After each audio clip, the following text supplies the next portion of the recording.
الحمد لله رب العالمين نحمده ونستعينه ونستغفره ونعوذ بالله من شرور أنفسنا ومن سيئات أعمالنا من يهده الله فلا مضل له ومن يضلل فلا هادي له وأشهد أن لا إله إلا الله وحده لا شريك له وأشهد أن محمدا عبده ورسوله أما بعد فقال الله تعالى إنا فتحنا لك فتحا مبينا وقال نبينا صلى الله عليه وسلم واسألوا الله العافية أو كما قال عليه الصلاة والسلام اللهم صل على محمد وعلى آل محمد كما صليت على إبراهيم وعلى آل إبراهيم إنك حميد مجيد اللهم بارك على محمد وعلى آل محمد كما باركت على إبراهيم وعلى آل إبراهيم في العالمين إنك حميد مجيد. பாசத்திற்குரிய சகோதர சகோதரிகளே, ஆரம்பமாக எனக்கும் உங்களுக்கும் அல்லாஹுவினுடைய அச்சத்தை கொண்டு நான் உபதேசம் செய்கிறேன். அல்லாஹ் ரப்புல் ஆலமீன் நம்மீது கடமையாக்கிய எல்லா கடமைகளையும் ஏற்று நடக்குமாறும், எதை விட்டெல்லாம் அல்லாஹ் நம்மை தவிர்ந்திருக்குமாறு உபதேசம் செய்தானோ எல்லா காரியங்களை விட்டும் தவிர்ந்திருக்குமாறும், இறை நம்பிக்கையாளர்களாக வாழ்ந்து இறை நம்பிக்கையாளர்களாகவே இவ்வுலகத்தை விட்டு விடைபெறக்கூடிய நல்ல சந்தர்ப்பங்களை சூழல்களை அல்லாஹ் நம் அனைவருக்கும் நசீபாக்க வேண்டும் என்று பிரார்த்தனை செய்தவனாய், பாசமான உறவுகளே, இவ்வுலகத்தில் அல்லாஹ் ரப்புல் ஆலமீன் தரக்கூடிய அருள் கொடைகளில் மிக மிகச் சிறந்ததொரு அருள் கொடை அல் ஆஃபியா என்பதாக சொல்லப்படும். ஆஃபியத், நிம்மதியான ஒரு வாழ்வை அல்லாஹ் ஒரு மனிதனுக்கு கொடுப்பது அல்லாஹ் தரக்கூடிய ஒரு பெரும் அருள் கொடையாக இருக்கும். அதனால தான் ரசூலுல்லாஹி ஸல்லல்லாஹு அலைஹி வஸல்லம் அல்லாஹுவிடத்தில் அதிகம் கேட்ட ஒரு பிரார்த்தனையில் ஒரு பிரார்த்தனை, அல்லாஹும்ம இன்னி அஸ்அலுகல் அஃப்வ வல் ஆஃபியா. அல்லாஹுவே, உன்னிடத்தில் நான் கேட்கிறேன் உனது மன்னிப்பையும் மேலும் நிம்மதியை நான் உன்னிடத்தில் கேட்கிறேன். ஆஃபியத்தை, நிம்மதியை உன்னிடத்தில் நான் கேட்கிறேன். அபூபக்கர் சித்தீக் ரலியல்லாஹு அன்ஹு அவர்கள் அல்லாஹுவின் தூதரை அடக்கம் செய்யப்படுகிறது. முதல் ஆட்சியாளராக தேர்வு செய்யப்பட்டு முதல் உரையை நடத்தும் பொழுது அபூபக்கர் ரலியல்லாஹு சொன்ன ஒரு செய்தி, வஸ்அலுல்லாஹல் ஆஃபியா, அல்லாஹுவிடத்தில் ஆஃபியத்தை, நிம்மதியை கேளுங்கள்.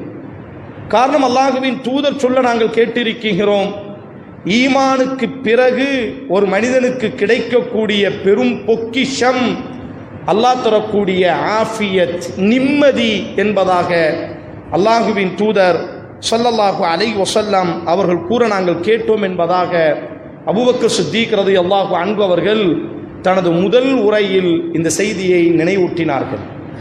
ரசூலுல்லாஹி ஸல்லல்லாஹு அலைஹி வஸல்லத்தினுடைய பெரிய தகப்பனார் அப்பாஸ் இப்னு அப்துல் முத்தலிப் என்று சொல்லப்படும் மிகப்பெரிய பணக்காரர், அதிகம் செல்வங்களை திரட்டுவதில் கவனம் செலுத்தக்கூடிய ஒரு தோழரும் கூட, உழைப்பாளியும் கூட, பெரும் அளவிற்கு பொருளாதாரத்தை ஈட்ட வேண்டும் என்பதாக ஆசைப்படக்கூடிய ஒரு தோழர். அல்லாஹுவின் தூதர் ஸல்லல்லாஹு அலைஹி வஸல்லம் பெரிய அளவிற்கு அவருக்கு செல்வம் இருக்கிறது, பாரம்பரியம் இருக்கிறது.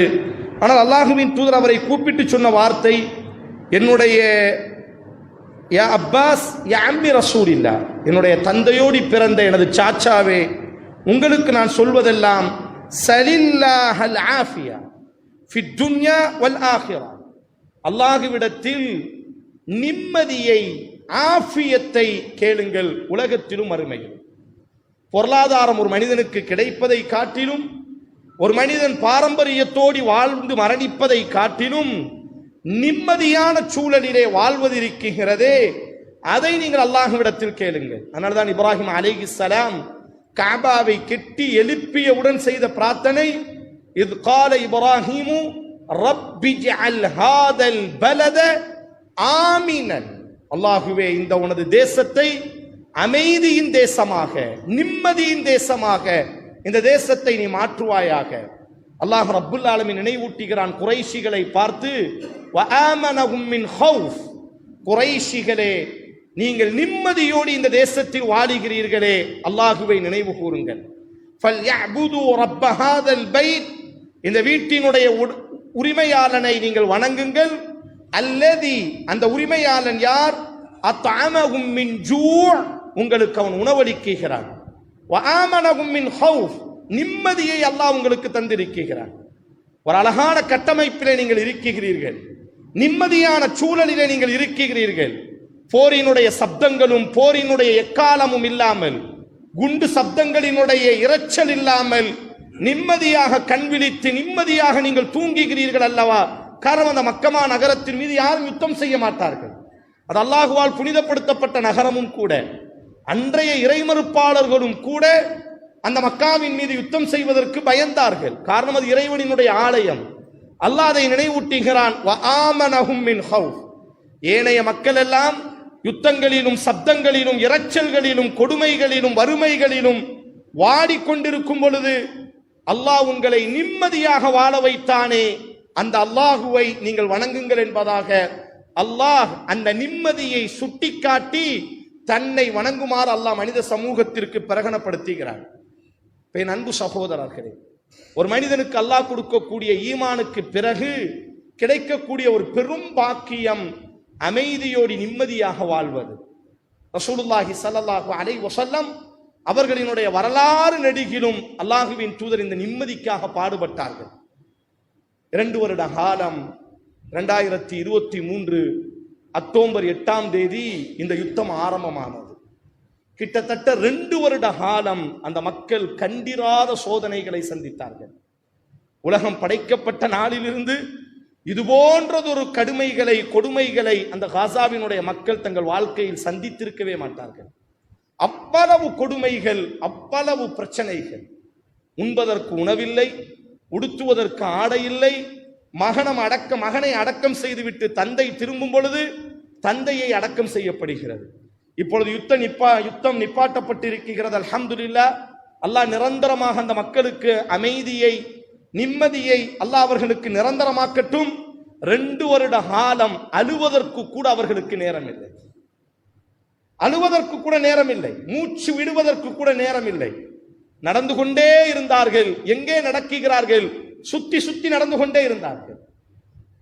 ஒவ்வொருவராக தங்கள் உறவுகளில் பல நபர்கள் தங்களினுடைய முழு குடும்பத்தை அடக்கம் செய்திருக்கிறார்கள். இப்பொழுது அழுவதற்குத்தான் இப்பொழுது அவர்களுக்கு நேரம் கொடுக்கப்பட்டிருக்கிறது. அன்றைக்கு அடக்கம் செய்துவிட்டு ஓட வேண்டும். அடக்கம் செய்து கொண்டிருக்கக்கூடிய இடத்திலே குண்டுகள் விழப்பட்டது. உணவுக்காக மாதக்கணக்காக கையேந்தி ஆங்காங்கே ஐக்கிய நாடு சபை கொடுக்கக்கூடிய உணவுகளை வாங்குவதற்காக வரிசையிலே நிற்கும் பொழுது அங்கு அவர்கள் மரணத்தை தழுவினார்கள். ரொட்டி துண்டுகள் யாவும் இரத்தக்கரைகளாக இருந்தது. இப்பொழுது ஒரு அமைதி ஏற்படுவதற்கு உலகம் முயற்சி செய்தது. அல்ஹம்துலில்லாஹ். பொதுவாக நாம் என்ன நினைக்க வேண்டும் என்று சொன்னால், யுத்தம் செய்வதை காட்டிலும் மிக மிக கவனமான ஒரு வார்த்தை. நம்முடைய சமூகம் பல நேரங்களில் உணர்ச்சி பெருக்கிலே உணர்வு பெருக்கிலே நடக்கக்கூடிய பிரச்சனைகள். ரசூலுல்லாஹி ஸல்லல்லாஹு அலைஹி வஸல்லம் திருமிதியிலே இந்த செய்தி பதிவு செய்யப்படுகிறது. அல்லாஹுவின் தூதர் ஸல்லல்லாஹு அலைஹி வஸல்லம் அதிகம் இந்த உம்மத்திற்கு சொன்ன வார்த்தை, யா அய்யுஹன் நாஸ் லா தமன்னு லிகா அதுவல்லாஹ் வஸ்அலுல்லாஹ அல்-ஆஃபியா. ஓ மனித சமூகமே, எதிரியை சந்திப்பதற்கு நீங்கள் ஆசைப்படாதீர்கள், அல்லாஹ்விடத்தில் அமைதியை நிம்மதியை கேளுங்கள் என்று அல்லாஹுவின் தூதர் சொன்னார்கள். யுத்தம் செய்வதை காட்டிலும் வீரம் என்பது எதிரியை வீழ்த்துவது அல்ல, மாறாக நம்மை நம்பி இருக்கக்கூடிய சமூகத்தை பாதுகாப்பதுதான் உண்மையான வீரம். ஐதான் ரசூலுல்லாஹி ஸல்லல்லாஹு அலைஹி வஸல்லம் லா தமன்னு அதுவல்லாஹ், அல்லாஹ்வின் எதிரிகளை சந்திக்க வேண்டும் என்று நீங்கள் ஆசைப்படாதீர்கள். வஸ்அலுல்லாஹ அல்-ஆஃபியா, அல்லாஹ்விடத்தில் நிம்மதியை கேளுங்கள், அமைதியை கேளுங்கள். ஒரு கால் சந்திக்க வேண்டிய நிலைமை ஏற்பட்டால் உஸ்புது, திடமாக நில்லுங்கள். மாறாக யுத்தத்தை எதிர்பார்த்து நிற்காதீர்கள். காரணம், யுத்தத்தினுடைய முடிவு எப்படி இருக்கும் என்றே தெரியாது. யுத்தத்தினுடைய முடிவுகள் என்ன ஆகும் என்றே தெரியாது. அதனால்தான் ரசூலுல்லாஹி ஸல்லல்லாஹு அலைஹி வஸல்லம் பல நேரங்களில் யுத்தத்தை விட சமாதானத்தை, அமைதியை அல்லாஹ்வின் தூதர் தேர்வு செய்தார்கள். நிம்மதிகள் நிரந்தரமாக வேண்டுமையானால் அல்லாஹ் தரக்கூடிய பெரும் அருள்கொடை நிம்மதி. இந்த நிம்மதிகள் நிரந்தரமாகுவதற்கு மார்க்கம் சில வழிகாட்டுதலை தருகிறது. அதில் முதல் வழிகாட்டுதல், எதிரிகளை நாங்கள் உருவாக்கக்கூடாது, எதிரிகளை நாங்கள் சந்திப்பதற்கு ஆசைப்படவும் கூடாது. எதிரிகளோடு யுத்தம் செய்வதை காட்டிலும் தன்னை சார்ந்திருப்பவர்களுக்கு நிம்மதியான ஒரு சூழலை கட்டமைத்து கொடுப்பது ஒரு தலைவர்களினுடைய பொறுப்பாக இருக்கிறது. குர்ஆன்ல ரசூலுல்லாஹி ஸல்லல்லாஹு அலைஹி வஸல்லம் பல யுத்தங்கள் செய்தார்கள். யுத்தம் செய்ய வேண்டிய சூழல் ஏற்பட்டது. அதில் மிகப்பெரிய ஒரு யுத்தம் பத்ரீனுடைய யுத்தம். நம்ம எல்லோரும் கொண்டாடக்கூடிய அளவிற்கு உலகம் உள்ளவரை இறை நம்பிக்கையாளர்களுக்கு படிப்பினைகளை சுமந்து நிற்கக்கூடிய ஆகச் சிறந்தது ஒரு யுத்தம். கவச ஆடையை அணிந்து கொண்டு வானவர்களின் கோமான் ஜிப்ரீல் களத்திற்கு வந்து போராடிய ஒரு யுத்தம். ஆனால் அல்லாஹ் அதை மிகப்பெரிய வெற்றி என்று சொல்ல மாட்டான். பத்ரிலே முஸ்லிம்களுக்கு ஒரு பெரிய வெற்றியை அல்லாஹ் கொடுத்தான். ஆனால் அதை அல்லாஹ் பெரும் வெற்றி என்று அல்லாஹ் சொல்ல மாட்டான்.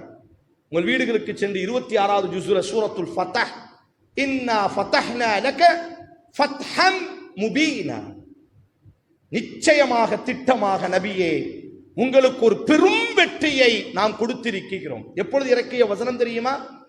ஹுதைபியா உடன்படிக்கையின் பொழுது அல்லாஹுவின் தூதர் ஸல்லல்லாஹு அலைஹி வஸல்லம் சமாதான ஒப்பந்தத்திற்கு கையெழுத்திட்டு கண்ணீரோடியும் வருத்தத்தோடியும் மதீனாவை நோக்கி திரும்பும் பொழுது அல்லாஹ் இறக்கிய ஒரு வசனம், இன்னா ஃபதஹ்னா லக ஃபத்ஹம் முபீனா, நிச்சயமாக நபியே ரசூல் சோர்வாக இருக்கிறார், உம்ரா செய்ய வேண்டும் என்ற ஒரு பெரும் கனவோடி அல்லாஹுவின் தூதர் ஆயிரக்கணக்கான தோழர்களை அழைத்துக் கொண்டு காபாவிற்கு செல்கிறார்கள். இடையிலேயே மறிக்கப்படுகிறார்கள். அல்லாஹுவின் தூதரை கழுத்தை பிடித்து வெளியே தள்ளுவதை போன்று வெளியே தள்ளுகிறார்கள். இந்த வருடம் நீங்கள் உம்ரா செய்யவே கூடாது என்பதாக எதிரிகள் ஒப்பந்தம் எழுதுகிறார்கள். அல்லாஹுவின் தூதர் ஸல்லல்லாஹு அலைஹி வஸல்லம் எதிரிகளினுடைய அத்தனை ஒப்பந்தத்திற்கும் அல்லாஹுவின் தூதர் ஆமோதித்தார்கள். எதிரிகள் சொன்னார்கள், இந்த வருடம் நீங்கள் உம்ரா செய்ய கூடாது. அல்லாஹுவின் தூதர் சொன்னார்கள், சரி, நான் இந்த வருடம் உம்ரா செய்யவில்லை. இஹ்ராம் அணிந்திருக்கிறார். லப்பைக் அல்லாஹும்ம லப்பைக் என்ற ஒரு பெரும் தல்பியா முழக்கத்தோடு தன்னுடைய தோழர்களை காபா எட்டி குதித்தால் காபா தெரிய போகிறது, உம்ரா செய்து விட்டு வருவதில் எந்த ஒரு பெரிய இடைஞ்சலும் இல்லை, அது பொதுவான ஆலயம், உலக மக்களுக்கான ஆலயம். ஆனால் அல்லாஹுவின் தூதர் சமாதானத்தின் பக்கம் வந்தார்கள். அல்லாஹுவின் தூதர் யுத்தம் செய்யவில்லை. எல்லா தோழர்களும் யுத்தம் செய்வதற்கு தயாராக இருக்கிறார்கள். குர்ஆன் பேசும் அலல் மௌத், மரணத்தின் மீது ஒப்பந்தம் கொடுத்தார்கள். சாக தயார் என்பதாக ஆயிரக்கணக்கான தோழர்கள் முறுக்கி கொண்டு நிற்கிறார்கள். ஆனால் அல்லாஹுவின் தூதர் ஸல்லல்லாஹு அலைஹி வஸல்லம் யுத்தத்தை விட சமாதானத்தை தேர்வு செய்தார். வஸ்ஸுல்ஹு கைர், குர்ஆனினுடைய வார்த்தை, யுத்தத்தை விட சமாதானம் மிகச் சிறந்தது. ஒவ்வொரு தனிப்பட்ட வாழ்க்கையிலும், ஏதோ ஒரு காசாவினுடைய வரலாறை மட்டும் நாம் பேசவில்லை, நம்முடைய ஒவ்வொரு வாழ்க்கையிலும் எதிரிகளை சந்திப்பதை விட, யுத்தம் செய்வதை விட, சண்டையிட்டுக் கொண்டு முறைத்துக் கொண்டிருப்பதை விட சில விஷயங்களை விட்டுக் கொடுத்தேனும் சமாதானம் அமைதியை அடைவது. அல்லாஹுவின் தூதர் விட்டுக் கொடுத்தார். நாங்கள் இந்த வருடம் உம்ரா செய்யவில்லை, ஒரு அமலை அல்லாஹுவின் தூதர் விட்டுக் கொடுக்கிறார். இரண்டாவதாக அல்லாஹுவின் தூதர், உங்களிலிருந்து யாராவது வந்தால் நாங்கள் திருப்பி தரமாட்டோம். அல்லாஹுவின் தூதர் ஆமோதிக்கிறார். அபூஜந்தல் கைகளில் விலங்கிட்டு கண்ணீரோடி ரசூலுக்கு முன்பாக நிற்கிறார். அல்லாஹுவின் தூதர் கையெழுத்திடவில்லை. ஒப்பந்தம் என்ன? எங்களிலிருந்து யாராவது ஒரு மனிதர் உங்களிடத்தில் வந்தால் நீங்கள் திருப்பி தர வேண்டும். உங்களிலிருந்து யாராவது ஒரு மனிதர் வழி தவறி வந்தால் நாங்கள் திருப்பி தர மாட்டோம். அபூஜந்தல் கண்ணீரோடு நிற்கிறார். அல்லாஹுவின் தூதரே, கையெழுத்திடாதீர்கள், என்னை மட்டும் மீட்டெடுத்து விட்டு கையெழுத்திடுங்கள். கைகளும் கால்களும் விலங்கிடப்பட்டு கண்ணீரோடி ஓடி வருகிறார். அல்லாஹுவின் தூதரே, கையெழுத்திடாதீர்கள், என்னை மட்டும் மீட்டெடுத்து விட்டு கையெழுத்திடுங்கள். காரணம், இப்பொழுது கையெழுத்திட்டால் அபூஜந்தல் மக்காவிலேயே இருக்க வேண்டும், மக்காவினுடைய கொடுமைகளை அனுபவிக்க வேண்டும். ரசூலுல்லாஹி ஸல்லல்லாஹு அலைஹி வஸல்லம் மக்காவினுடைய எதிரிப்படையினுடைய தலைவர் சுஹைலிடத்தில் கேட்டார்கள், சுஹைல், இந்த ஒருவரை மட்டுமேனும், இன்னும் கையெழுத்திடவில்லை அல்லவா, இன்னும் நான் கையெழுத்திடவில்லை, இந்த ஒருவரை மட்டும் எனக்கு கொடுங்கள், அதற்கு பிறகு நான் கையெழுத்திடுகிறேன். சுஹைல் சொன்னார், இல்லை இல்லை, பேசப்பட்டது ஒப்பந்தம், ஆதலால் யாரையும் நாங்கள் தரமாட்டோம். அதையும் தாண்டி அபூஜந்தல் வந்தால் நீரே பிடித்துக் கொண்டு எங்களிடத்தில் தர வேண்டும். எவ்வளவு பெரிய வார்த்தைகள் இது! உன்னை நாடி, உன்னை நம்பி, உன்னை ஏற்றுக்கொண்டால் அவர்களை நீ எங்களிடத்திலே கொண்டு வந்து தர வேண்டும். அல்லாஹ்வின் தூதர் அபூ ஜந்தலை பார்த்து கண்ணீரோடு இஸ்பிர் யா அபா ஜந்தல், பொறுமையோடு இருங்கள், அல்லாஹ் வழிகாட்டுவான். அல்லாஹ்வின் தூதர் கையெழுத்திட்டார்கள், வேண்டாம் அபூ ஜந்தல் அங்கேயே இருக்கட்டும் என்பதா. பிஸ்மில்லாஹிர் ரஹ்மானிர் ரஹீம், எவ்வளவு பெரிய ஒரு வார்த்தை! கண்ணிலும் தலையிலும் வைத்து ஒத்தக்கூடிய நம்முடைய உயிரை விட மேன்மையான வார்த்தை. ரசூலுல்லாஹ் பிஸ்மில்லா. அரேபியர்கள் சொன்னார்கள், என்ன ரஹ்மான் ரஹீம், அவனெல்லாம் எங்களுக்கு தெரியாது.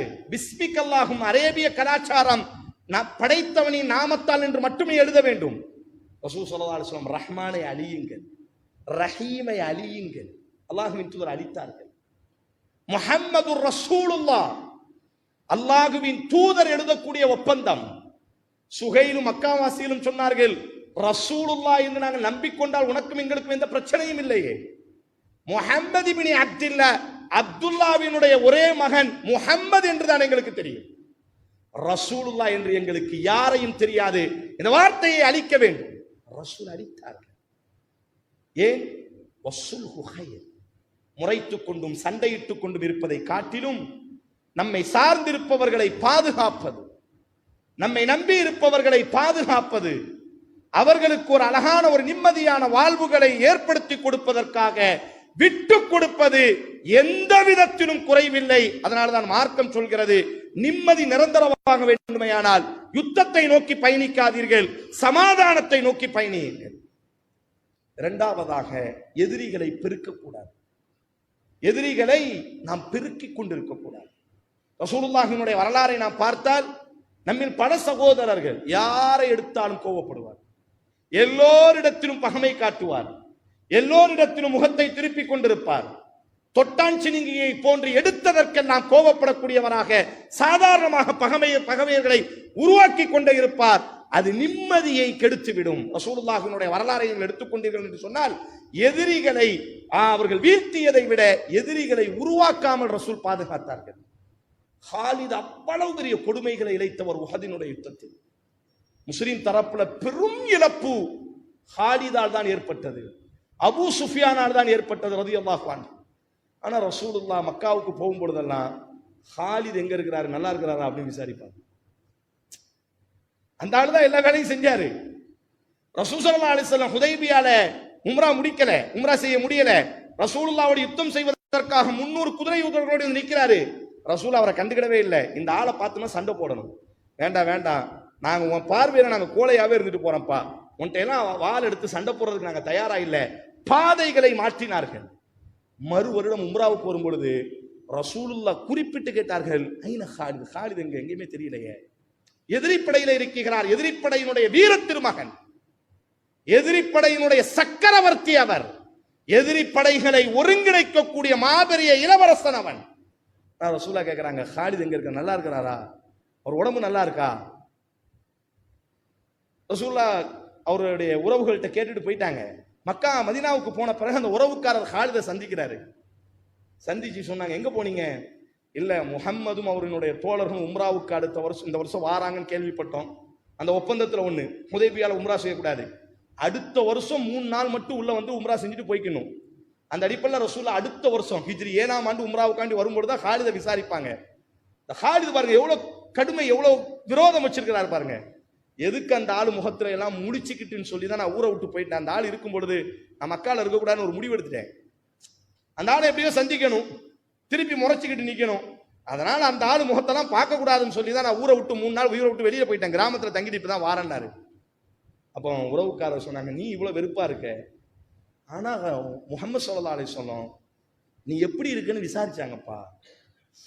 உடனே ஹாலித் அப்படியே கொஞ்ச நேரம் உட்காருங்கிறார். என்ன சொல்றீங்க? ரசூலுல்லாஹ் ஒரு கடிதம் எழுதி கொடுத்திருந்தாங்க.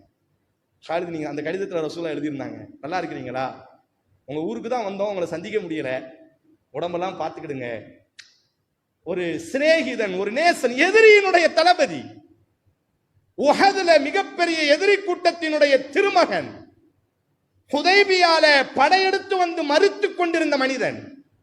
ரசூலுல்லாஹ் சொல்றாங்க, இந்த கடிதத்தில் இப்படி எழுதியிருக்கிறாங்க, நல்லா இருக்கிறீங்களா, வீட்டுல நல்லா இருக்கிறாங்களா, உடம்ப பார்த்துக்கிடுங்க. உங்களை மாதிரி அறிவு ஜீவிகள் எல்லாம் கொஞ்சம் யோசிச்சு செயல்படுங்க. ஒரு குழந்தைக்கு, ஒரு நண்பனுக்கு. ஹாலித் இந்த கடிதத்தை பார்த்துட்டு அழுகிறார். குதிரையின் மீது ஏறி பாய்ந்து அமர்ந்தார். மதீனாவை நோக்கி தட்டினார். ரசூலை கட்டி அணைத்து, அஷ்ஹது அல்லா இலாஹ இல்லல்லாஹ், வாழ்க்கையில எதிரிகளை உருவாக்கவே கூடாது. நிம்மதிகள் கெட்டு போய்விடும்.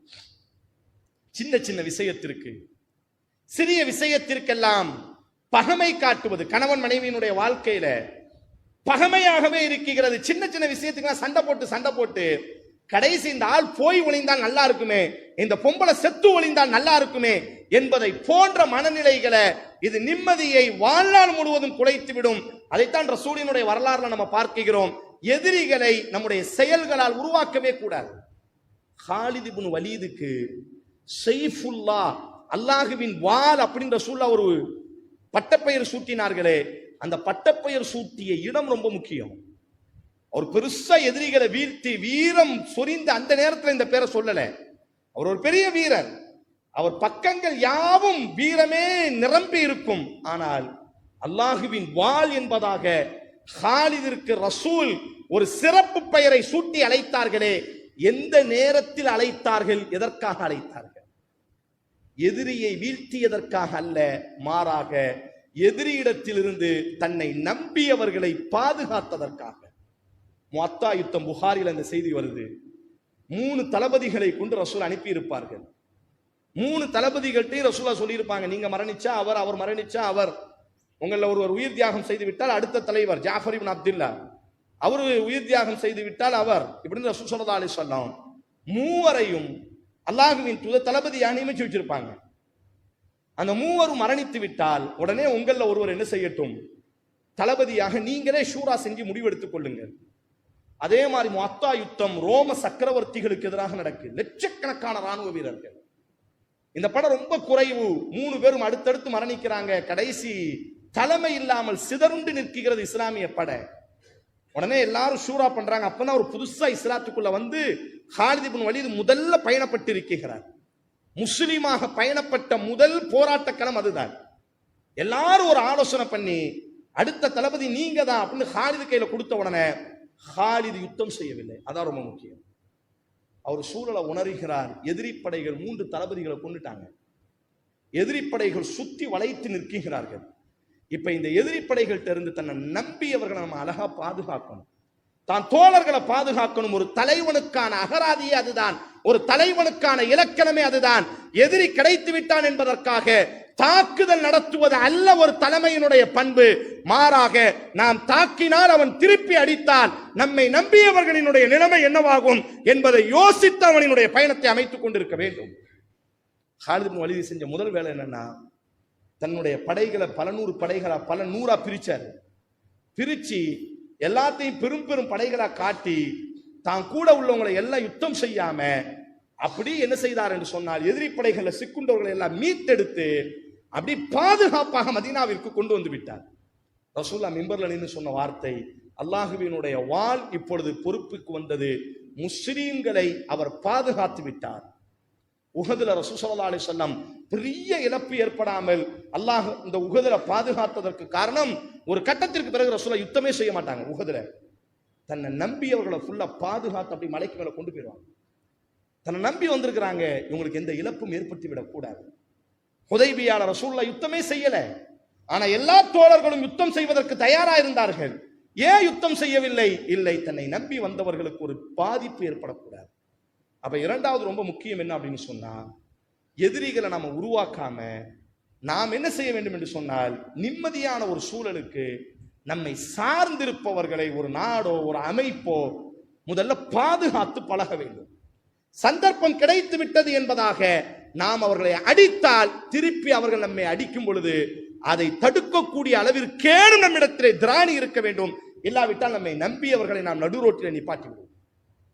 காசாவினுடைய யுத்தம் யாரையும் நாம் குற்றவாளியினுடைய கூண்டில் நிப்பாட்டவில்லை. அல்லாஹ் ரப்புல் ஆலமீன் அந்த மக்களினுடைய தியாகத்தை கபூல் செய்யட்டும். என்றாலும் இது நமக்கு ஒரு நல்ல ஒரு பாடம்.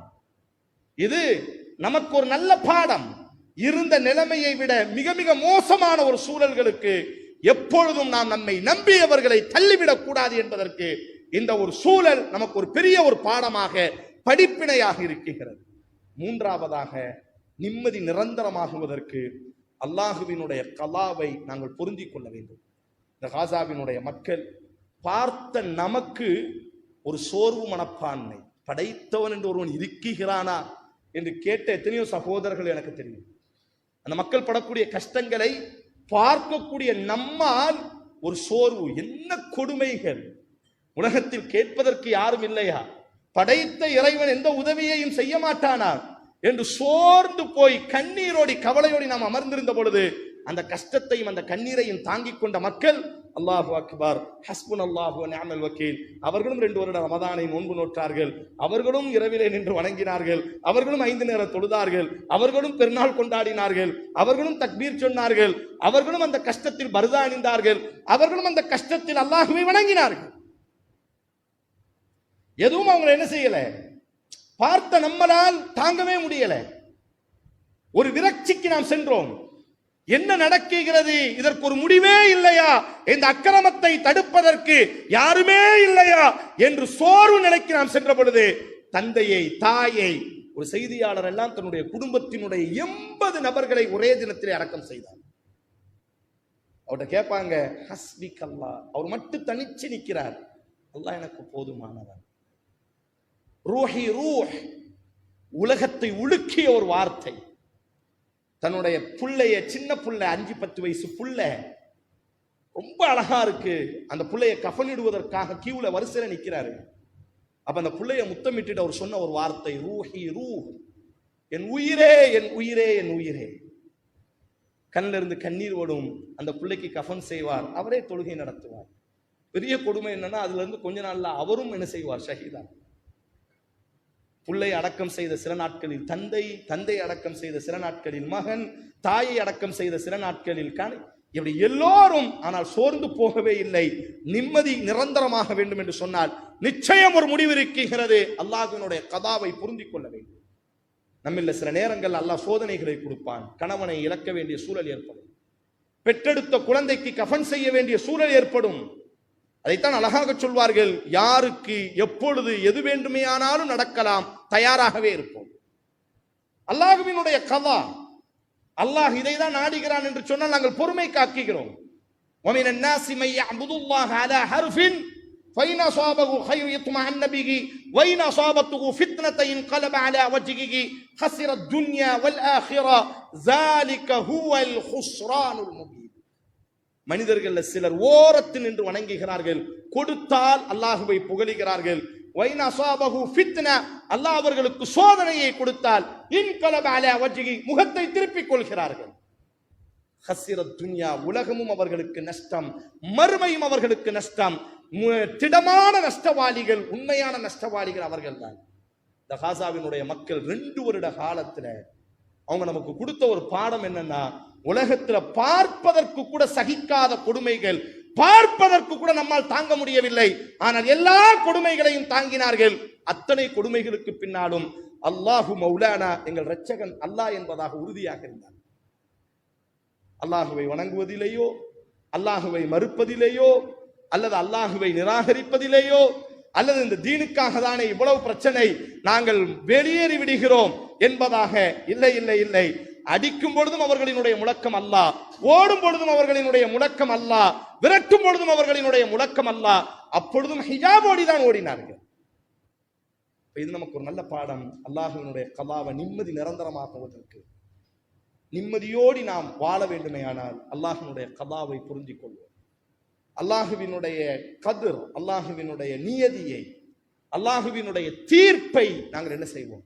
மா நகூலு இல்லா மா யர்தா ரப்புனா. ரசூல் தன்னுடைய மகனை கண்ணீரோடி ஜனாசாவை பார்க்கும் பொழுது சொன்ன வார்த்தை, என் அன்பு மகனே, இது அல்லாஹுவின் நாட்டம் என்றால் நான் பொருந்திக் கொள்கிறேன், அல்லாஹ் வெறுக்கக்கூடிய வார்த்தைகளை நான் பேச மாட்டேன். அப்ப நிம்மதி நிரந்தரமாகுவதற்கு படைத்தவன் நம்மை சோதிப்பான். அந்த சோதனையின் பொழுது மனம் தளராமல் ரப்பின் மீது முழு நம்பிக்கை உடையவர்களாக, ரப்பை சார்ந்தவர்களாக, அல்லாஹ் எங்களுக்கு போதுமானவன் என்ற உறுதியான நம்பிக்கையோடு இருக்க வேண்டும். சலாமுன் அலைக்கும் பிமா சபர்தும் ஃபநிஅம உக்பத்தார். அல்லாஹ் சொல்கிறான், பொறுமையோடு சோதனைகளை தாங்கிக் கொண்டவர்களே, உங்களுக்கு சாந்தி உண்டாகட்டும், நீங்களே வெற்றியாளர்கள்.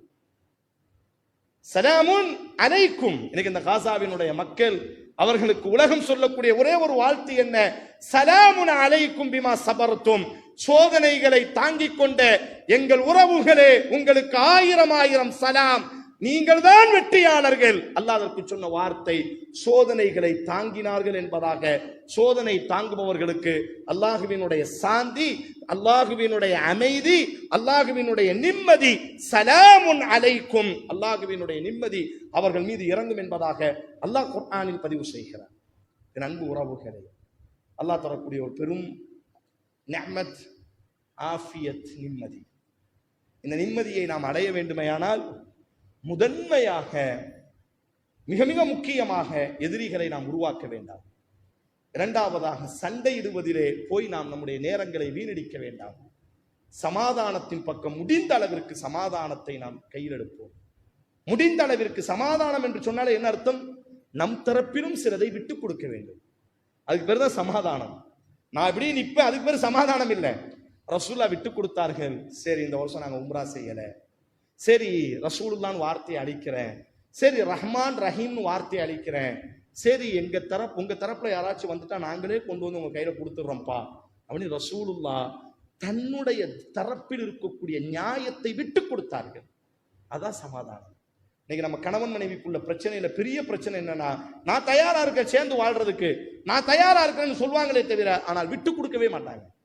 ரெண்டு பேரும் எதையுமே விட்டு கொடுக்கிறதே கிடையாது. அப்ப அல்லாஹ் குர்ஆன்ல சொல்றா, வஸ்ஸுல்ஹு கைர், யுத்தம் செய்வதை விட சமாதானம் மிகச் சிறந்தது. சமாதானம் என்றால் என்ன? நம் தரப்பிலும் சில விட்டுக் கொடுப்புகள் இருக்கத்தான் செய்ய வேண்டும். அப்படி இருந்தால்தான் அதற்கு பேர் சமாதானம். அப்ப அல்லாஹ் இரண்டாவது சொல்கிறான், சமாதானத்தை நீங்கள் தேர்வு செய்யுங்கள், யுத்தங்களை நீங்கள் தேர்வு செய்யாதீர்கள். யுத்தம் உங்கள் மீது திணிக்கப்பட்டாலே தவிர மாறாக முடிந்த அளவிற்கு நீங்கள் சமாதானத்தோடு நீங்கள் என்ன செய்யுங்கள்? வாழ்ந்து பழகுங்கள், சமாதானத்திற்கு தயாராக இருங்கள். மூன்றாவதாக அல்லாஹுவினுடைய கல்லாவை நாம் பொருந்திக் கொள்வோம். அல்லாஹுவினுடைய நாட்டத்தை, வரக்கூடிய சோதனைகளை அல்லாஹுவின் பக்கம் நாம் சார்ந்தவர்களாக இருக்கும் பொழுது அல்லாஹ் சலாமுன் அலைக்கும் பீமா சபர்த்தும், அல்லாஹ் தரக்கூடிய சோதனைகளை தாங்கிக் கொண்டவர்களுக்காக அல்லாஹ் அமைதியை இறக்குகிறான் என்று அல்லாஹ் பதிவு செய்கிறானே, நம் மீதும் அல்லாஹ் என்ன செய்வான்? அமைதியை இறக்குவான். அக்குல் கோலி ஹாதா வஸ்தக்ஃபிருல்லாஹி லி வ லக்கும் லிசாயிரில் முஸ்லிமீன ஃபஸ்தக்ஃபிரு இன்னஹு ஹுவல் கஃபூருர் ரஹீம்.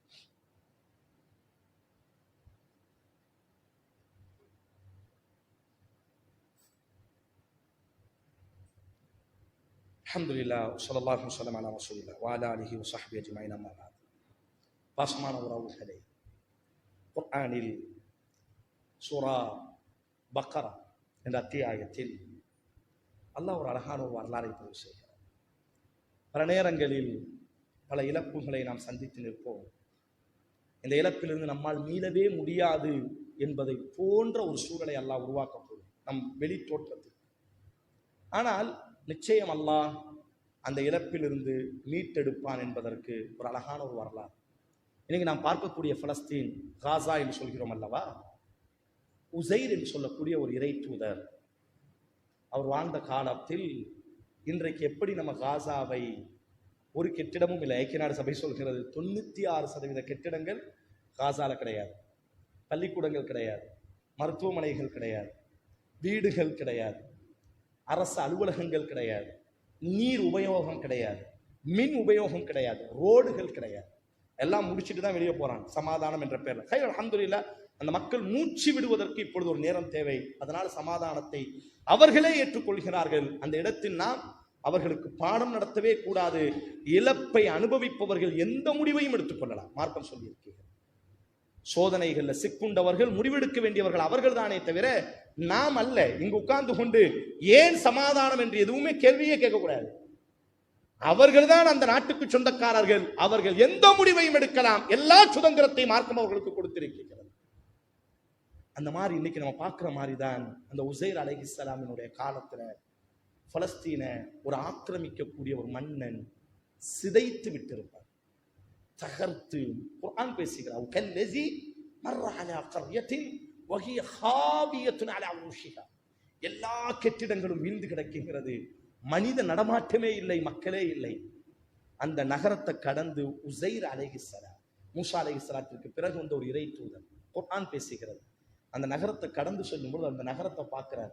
காரணம், அது உலகத்தின் தலைமகன் சுலைமான் அலைஹிஸ்ஸலாம் போன்ற பெரும் பெரும் இப்ராஹிம் அலைஹிஸ்ஸலாத்தால் கெட்டி எழுப்பப்பட்ட நகரம் அது. இறை தூதர்களினுடைய தேசம் அது. மூசா அலைஹிஸ்ஸலாம் கனவு கண்டு நுழைந்த தேசம் அது.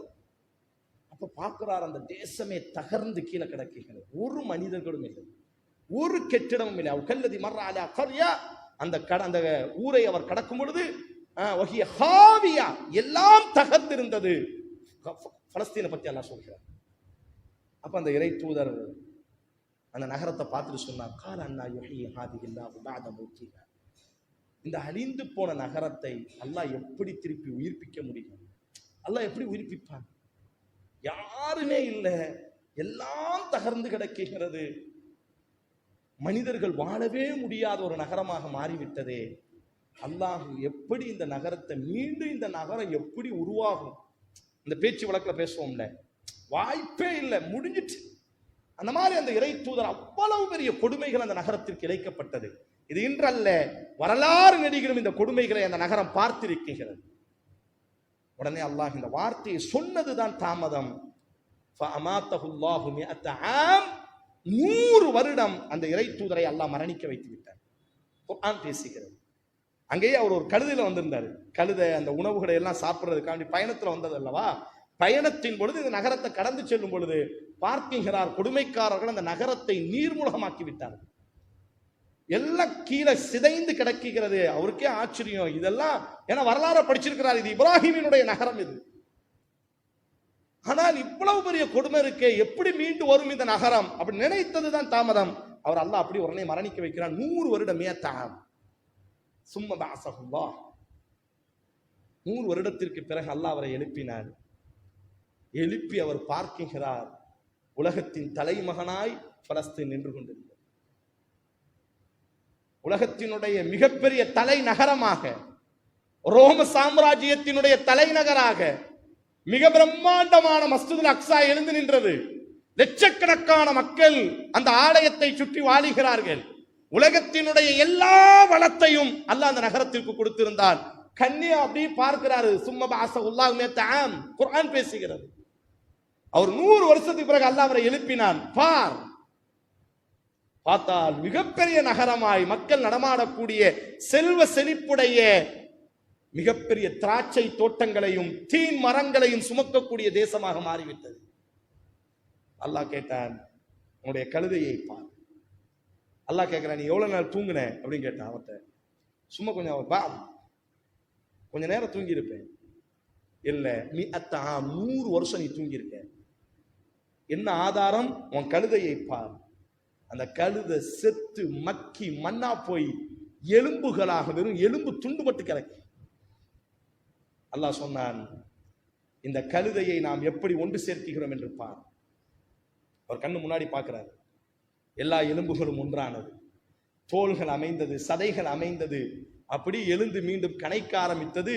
உசைருக்கு பக்கத்திலே உயிரோடி வந்து நிற்கிறது. அல்லாஹ் சொன்னான், இந்த நகரத்தை நாம் இப்படித்தான் மீட்டெழுத்தினோம், இந்த நகரத்தை மீண்டும் நாம் இப்படித்தான் கட்டமைத்தோம்.